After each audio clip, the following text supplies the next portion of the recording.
For today's video guys, magluluto po ako ng duck soup with salted vegetable and tofu. Anyway guys, alam ko naman sa atin, hindi talaga tayo familiar sa ganitong luto na duck soup, no? Kasi mostly sa atin sa Pinas, ayaw nilang kumain ng duck. Ayan, anyway dito guys, ayan ay ang pinaka-paborito nila, ang duck.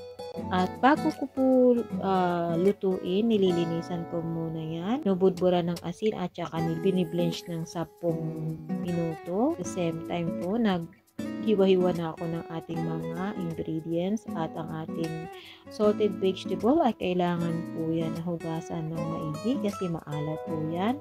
Pagkatapos po ng 10 minuto ng pag-blanch po sa ating duck wings ay nilugasan ko yan at nilagyan po ng panibagong tubig at pakukuluan po natin ng 2 oras.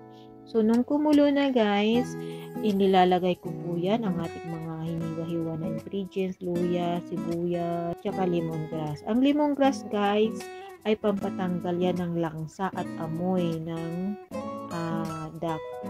At pagkatapos naman guys, nilagay ko na dyan ang ating salted vegetable para naman masali sa paglalaga natin ng 2 oras. Ang ating sinunod naman ay ang ating kamatis.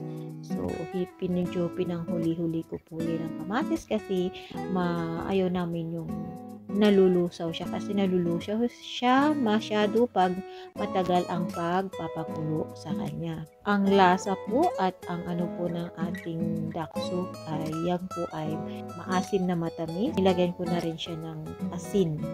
Anyway guys, kung nakaabot ka hanggang dito sa video ito, ako'y lubos nagpapasalamat. At kung nagustuhan nyo po ang aking video, follow, like, and share na lang po. Thank you!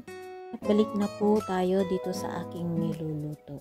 Ayan, after 2 oras nating pagpakulo, ayan na po yan guys, ang ating duck soup. At ilalagay na natin ang ating tofu. Ang tofu, ayan po ay pinakahuli kasi madali lang po yan siya maluto. At hindi natin pwede yan ilaga ng matagal kasi madudurog po yan siya.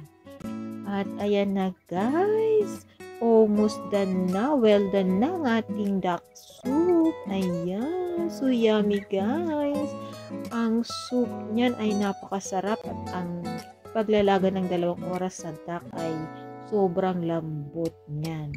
Napakasarap nito guys with rice talaga. Super mapapaandi kayo sa rice nito. Thank you for watching.